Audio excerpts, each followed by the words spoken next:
नमस्कार, मैं एनआर मनोहर।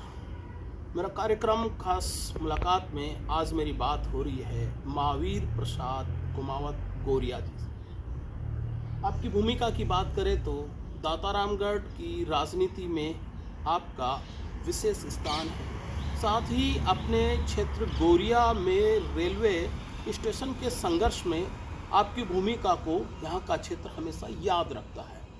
इसी सिलसिले में कुछ आपके सामाजिक राजनीतिक परिक्षेत्र को लेकर आज कुछ सवाल जवाब रहेंगे और साथ ही ये जानने की कोशिश रहेंगे कि 1952 में पूर्व राष्ट्रपति भैरव सिंह शेखावत ने जिस विरासत को यहाँ से शुरू करी थी भाजपा को, आज हम देखते हैं कि वो जीत से काफ़ी दूर है और उसी पार्टी से आप संबंध रखते हो। ये तमाम कुछ सवाल रहेंगे। पहले तो महावीर जी, आपका हमारे चैनल में स्वागत। आपका भी बहुत बहुत धन्यवाद। भूमिका में मैंने कुछ चीज़ें आपसे जोड़ी हैं, दो मुख्य तौर पर आपसे जोड़ती है। वर्तमान में आप भाजपा से जुड़े हुए हो, साथ ही गौरिया गांव का जो रेलवे स्टेशन है उसके संघर्ष से आपका परिक्षेत्र, आपका पूरा जीवन का एक भाग है वो जुड़ा हुआ है।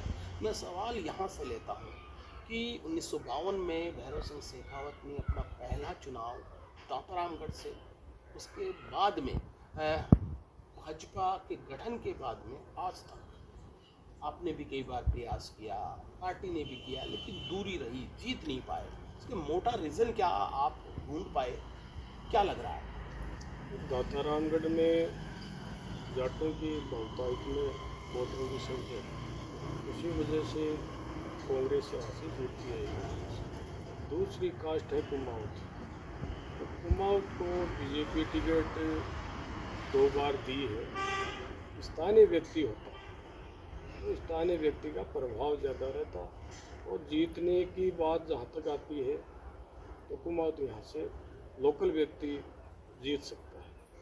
तो अब तक का आपने विश्लेषण किया कि बीजेपी नहीं जीतने के पीछे 2 रीज़न बताया जाती है। दूसरा, आपने मुझे कारण गिनाया कि अगर स्थानीय को वो भी कुमाऊत वर्ग से दावेदारी करे तो वो जीत सकता है। ये कारण बताया आपने। क्या लगता है 2023 का परिदृश्य क्या नज़र आता है कि क्या आप वाली बात पर जो प्रदेश नेतृत्व है, केंद्र नेतृत्व है, वो विचार करेगा? प्रदेश नेतृत्व को जितने भी भारतीय जनता पार्टी के दातारामगढ़ क्षेत्र के जितने भी जनप्रतिनिधि, मुख्य कार्यकर्ता हैं, उन सब ने इकट्ठे होकर के, एक राय होकर के प्रदेश नेतृत्व से मांग की है कि दातारामगढ़ से स्थानीय व्यक्ति को कुमाऊत को टिकट दी जाती है तो ज़रूर जीतने के पूरे 100% चांस है। अच्छा, पिछला चुनाव कुमाऊत की बात आ रही तो शायद काफ़ी नज़दीकी चुनाव था, जीत भी सकते थे लेकिन वो नहीं जीत पाए। हरीश जी कुमाऊत दूसरे जिले के थे, स्थानीय नहीं थे, ये बड़ी वजह है। अच्छा, हार का एक कारण ये भी रहा। स्थानीय रहते तो यहाँ से अड़ोसी पड़ोसी, गांव के पड़ोसी, उसमें जाति कास्ट महत्व नहीं रखता है। जैसे नारायण सिंह जी है तो उसके क्षेत्र का जो बेल्ट है वो एक तरफा जाता है। उसी प्रकार से स्थानीय व्यक्ति यदि उम्मीदवार हो तो क्षेत्र का आसपास के क्षेत्र के वोटरों का रुझान ज़्यादा होता है, वो जीत का प्लस पॉइंट है। अगर मैं देखता हूँ कि भाजपा ने अभी दातारामगढ़ से आपको मीडिया संयोजक भी बनाया है, एक जिम्मेदारी दी है, क्या लगता है कि भाजपा है अब पहले से ज़्यादा, जो कारण आप बता रहे हैं, थोड़ा अपनी पॉलिसी में भी बदलाव कर रही है और 23 का चुनाव जीतने के लिए पार्टी कुछ खास रणनीति बना रही है? ज़रूर रणनीति बना रही है। दातारामगढ़ अब की बार कमल खिलेगा। दातारामगढ़ में सभी कार्यकर्ता मिलजुल करके एकजुट होकर के भारतीय जनता पार्टी को जिताएंगे। लेकिन एकजुटता का नाम ले रहे हो आप, लेकिन मैं देखता हूँ कि दावेदारों की जो लिस्ट है ना, वो हर वर्ग से, चाहे राजपूत हो, कुमाऊत हो, जाट हो, अन्य हो, इस लिस्ट को छोटी कैसे कर पाओगे? अगर छोटी लिस्ट नहीं होगी तो भीतरघात का डर रहेगा। नहीं, ऐसी कोई बात नहीं है, सब एकजुट है। जितने भी भारतीय जनता पार्टी के कार्यकर्ता हैं, टिकट मांगने का सबको अधिकार है, लेकिन तय करना प्रदेश नेतृत्व का काम है। एक आरोप ये भी लगता है कि प्रदेश या यहाँ का स्थानीय को टिकट नहीं मिलने से एक नेतृत्व हमेशा खाली रहा। हाँ, ये पीड़ा रही है दातारामगढ़ के जितने भी कार्यकर्ता हैं कि बाहर से उम्मीदवार आता है, उसके बाद में उनके दर्शन नहीं होते हैं। 2 बार ऐसा हुआ है, उसके पहले भी ऐसा हुआ है। तो दातारामगढ़ के कार्यकर्ताओं को भावना में ध्यान में रख करके यदि टिकट दी जाएगी तो स्थानीय व्यक्ति की जीत निश्चित है। जैसे अभी आप बाहरी की बात करें तो यहाँ पर जो जिला अध्यक्ष है, पूर्व जिला अध्यक्ष का जिक्र होता है, इंदिरा चौधरी का, बड़े बड़े होर्डिंग लगे हुए हैं, पोस्टर लग रहे हैं और दावेदारी जता रहे हैं, ऐसा एक दो नाम और भी आ रहा है। सासारामगढ़ क्षेत्र में 2 बारी पहले भी बाहर के आए हैं उम्मीदवार, तो बाहर वाले कोशिश करते हैं कि गौरिया का क्या रिएक्शन है? पार्टी का निर्णय होता है, पार्टी पार्टी का से निर्णय बाहर तो कोई जाएगा नहीं कोई। हाँ। बाकी जो नुकसान वाली बात होती है उसको नकार नहीं सकते। आप इशारा ये भी कर रहे हो कि अगर बाहरी कोई आया तो नुकसान की भी संभावना तो बन जाती, ये डर सताता है। पर सताता है, कोई बाहर से आता है, वो कोई वोटों की पोटली तो लेकर के आता नहीं है। वोट तो यहीं से जाना है। वोट तो यहीं के हैं, यहीं से मिलने हैं, तो यहीं से मिलने के पीछे स्थानीय व्यक्ति हो तो जरूर वो मजबूत उम्मीदवार होगा। अच्छा, एक आपने बताया कि कांग्रेस बार बार जीतती है, एक कारण बताया, उसके पीछे क्या मुख्य वजह क्या नजर आती है? वजह यही है कि जाति के जाट जाति के वोट ज़्यादा है, और उनके साथ में जो नारायण सिंह जी का जो पुराना जो जीत का लगातार उसका ग्राफ बना रहा है, तो लोगों से संपर्क रहा है उनका। लेकिन अब की बात मानी जाए, इससे जो पिछले विधानसभा वीरेंद्र सिंह जी जीते थे, वो एक कमज़ोर विधायक साबित हुए। ये मानते हो आप? मानते हैं ये। और दातारामगढ़ में इनसे कमज़ोर कोई अभी तक कोई विधायक नहीं। जैसे इनके कार्यकर्ता बता रहे हैं कि भाई बहुत ज़्यादा विकास हुआ है।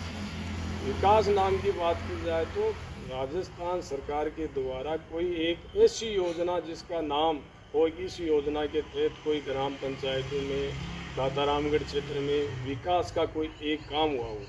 जितने भी विकास के कार्य हुए हैं वो सारे केंद्र सरकार के द्वारा जो बजट आ रहा है उसके द्वारा हुए। आपको क्यों लगता है कि बहुत ज़्यादा कमज़ोर विधायक है, ये आपको क्यों लगता है? उन्होंने ऐसी कोई काम करके, कोई विकास का काम करके कोई छाप नहीं छोड़ी जिससे ये लगे कि विधायक ने ये काम किया। तो क्या लगता है कि इस बार है मुकाबले में कुछ कमज़ोर रहेंगे या कुछ आपको कड़ा मुकाबला नजर? वीरेंद्र सिंह जी का जो कार्यकाल रहा है ये अच्छा नहीं रहा है, और दातारामगढ़ की जनता परेशान है। पानी की समस्या को लें तो बहुत बड़ी समस्या है दातारामगढ़। छोटा सवाल लेता हूँ कि मैं जेजेपी का गठबंधन का एक कयास है, ये कयास को लग रहा है कि भाजपा से गठबंधन हो जाएगा और ये सीट है वो दातारामगढ़ की है वो जेजेपी में चली जाएगी। ये सवाल मेरा इसलिए है कि ये थोड़ा क्षेत्र में घूम रहा है, शायद स्पष्ट आप कर दोगे। ऐसी परिस्थिति में क्या आप जैसे लोग हैं, पार्टी के कार्यकर्ता है, क्या जेजेपी को सपोर्ट करेंगे? ऐसा देखो, पहली बात तो जो ये जो बातें जो है ये जेजेपी के द्वारा ही फैलाई हुई है। हमारे प्रदेश नेतृत्व ने, पार्टी के बड़े नेता ने इस बात को लेकर ये कहीं कोई बात ही नहीं कही। जेजेपी से भारतीय जनता पार्टी का गठबंधन का सवाल ही नहीं उठता। तो ये नीचे जो बातें चल रही है इनका कोई औचित्य नहीं। मतलब ये जो बात है वो केवल कयास है। कयास। मैं इस कयास को थोड़ी देर के लिए मान लूँ, जैसे हरियाणा तो आग भी हो ही सकती है, तो कुछ तो है, लेकिन थोड़ा मुझे ये बताइए कि अगर मान लीजिए कि ऐसा हो जाता है, तो मैं आपकी व्यक्तिगत सवाल है, ऐसी परिस्थिति में क्या आप लोग एक अलग रुख रहेगा क्या कुछ? पहली बात तो ये चांस ही नहीं बनेंगे, ऐसी परिस्थिति है भी नहीं। चांस बन गए तो नहीं बनेंगे। प्रसाद गौरिया नहीं बनेंगे। हमेशा की तरह एक दावेदारी ठोकते हुए नजर आएंगे।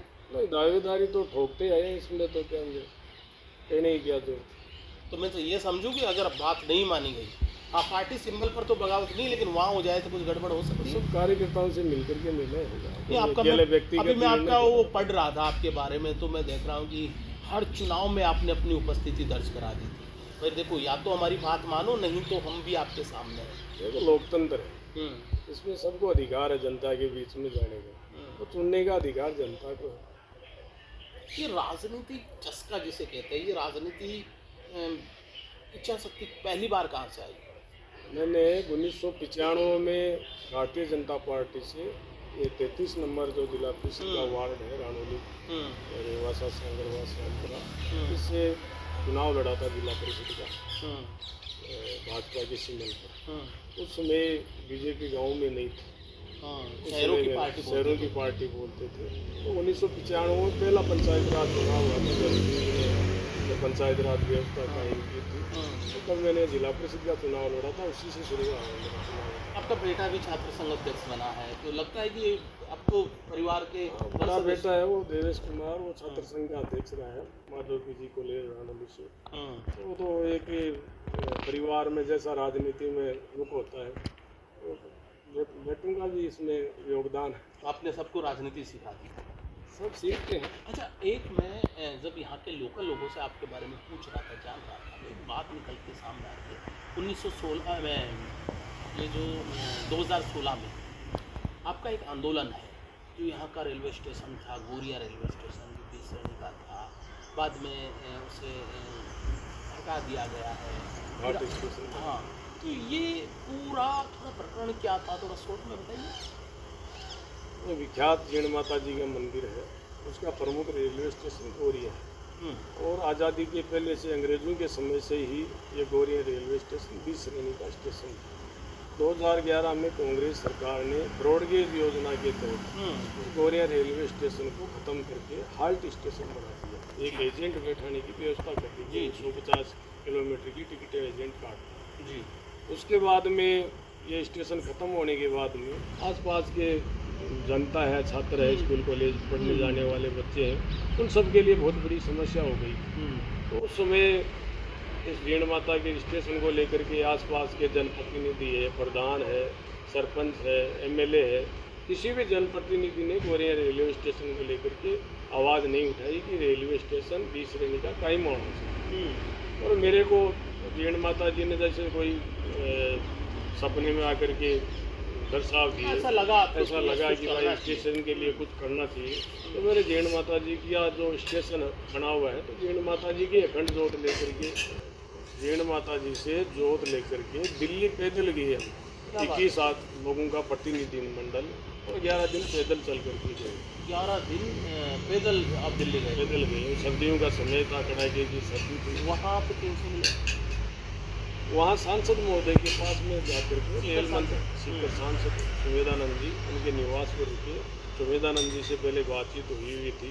उन्होंने रेल मंत्री, जो राज्य मंत्री मनोज सिन्हा जी थे, उसमें आजकल जम्मू कश्मीर के राज्यपाल हैं, उन्होंने हमारी बात को सुना और तुरंत रेलवे स्टेशन को 20 श्रेणी करने के आदेश प्रदान कर दिए। क्या बात है, वो आपकी शायद आंदोलन की बड़ी जीत थी। बड़ी आंदोलन की जीत मानो। जीण माता जी की एक स्टेशन के लिए गोरिया का जो कद है, व्यक्तित्व है, वहाँ से एक मेरा योगदान मानो, चाहे मेहनत मानो, इसमें सफल हुआ हूँ। ये तो कहना पड़ेगा कि आपका नेतृत्व वापस है। एक मैं जिला चुनाव में देखूँ, आप मैदान में थे 2008 में। तो ये जो चुनाव का उस समय क्या वाक्य बना कि आपको मैदान में आना पड़ा? 1998 से ही मैं दातारामगढ़ में भारतीय जनता पार्टी की टिकट के लिए संघर्ष कर रहा हूँ।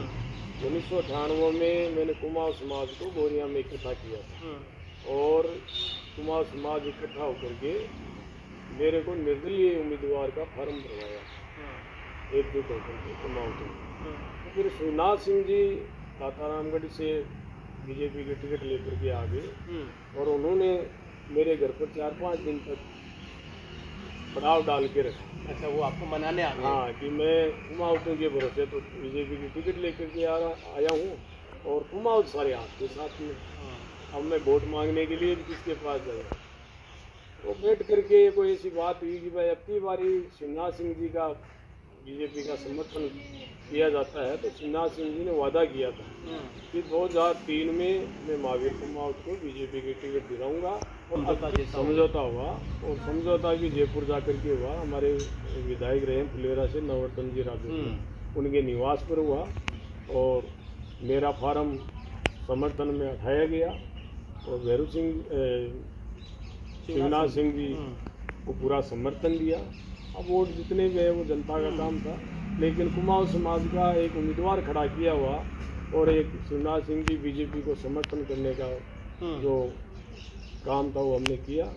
तो उसके बाद में 2003 आया, तो 2003 में फिर दातारामगढ़ के जो मेन नेता शिवनाथ सिंह जी थे, उन्होंने कुमाऊं सिंह को पैरवी की नहीं। आपने टिकट मांगी? हाँ जी, मैंने बातचीत हुई तो उन्होंने ये बोला कि मैं चाहूँ तो मैं ही टिकट के लेकर के आऊँगा, बाकी मैं कुछ नहीं कर सकता। तो 2003 में जब ये पहली बार आपने सुना, उस समय आपके दिमाग में क्या विचार आया? यही विचार है कि बीजेपी कुमाऊं को टिकट नहीं देगी। बस ये क्लियर हो गया? क्लियर हो गया। फिर 2003 में गोविंद सिंह की लांबा को टिकट दे दिया। तो उसके बाद में कार्यकर्ताओं वोट हुई मदन पुजारी जी निर्दलीय चुनाव लड़े, इधर बसंत जी मोरवाल सामाजिक न्याय मंच से आ गए। वहाँ कुमाऊँतों का एक एक राजनीतिक चेतना कह हाँ, सकते हैं। राजनीतिक चेतना मानो उसको, तो उसमें 17-18 हज़ार वोट बसंत जी मोरवाल ने ली। उसके बाद में 2008 आ गया, तो 2008 में फिर मैंने भारतीय जनता पार्टी के नेताओं से बात की कि कुमाऊँ को टिकट दो, तो फिर वही बात आई कि हमारा हक है, तो ठीक है आपका हक है तो आप ही लेंगे, कुमाऊँ को नहीं देंगे तो मैं बसपा से टिकट लेके आऊँगा। बस उस समय तो कह दिया कि अब बहुत हो गया है। हाँ बहुत हो गया, तो फिर बाद में मैंने मनाने नहीं आए क्या कोई बीजेपी वाले? नहीं, टिकट 4 महीने पहले मेरी हो गई थी बहुजन समाज पार्टी की, मायावती जी ने मेरे को दातारामगढ़ विधानसभा की टिकट दे दी थी, मैं मैदान में उतर गया था। और बाद में चुनाव के नज़दीक 15-20 दिन पहले शिवराज सिंह जी के घर से है पुष्पा कंवर, उनको भाजपा ने टिकट दी और उनको आए 32,000 वोट और मैंने भी 7,500 वोट लिए। लगभग 25% वोट बीजेपी ने लिए थे, उनसे 25% वोट मैंने अकेले ने मेरे दम पर लिए थे उस समय 2008 में। सारे कार्यकर्ता बीजेपी के मिल करके 30-32,000 वोट लेते। अगर वो ऐसा लगता है कि अगर उस समय उम्मीदवार चयन में कुछ सावधानी बरती जाती तो शायद जो लगता है कि भाजपा नहीं जीतती है वो कुछ उसमें बदलाव हो सकता है। गलतियाँ टिकट देने में पार्टी ने शुरू से की है कि यदि जाटों के बाद में कुमाऊँतों की बहुतायत है तो कुमाऊँतों का हक बनता है। फिर दोबारा टिकट देने की बात आई 2013 में, तो यहाँ भेज दिया, तो उससे फायदा क्या हुआ? स्थानीय व्यक्ति हारता या जीतता वो कार्यकर्ताओं के काम तो करता ना, पीड़ा सुनता, नेतृत्व कार्यकर्ताओं के बीच में रहता, नेतृत्व करता।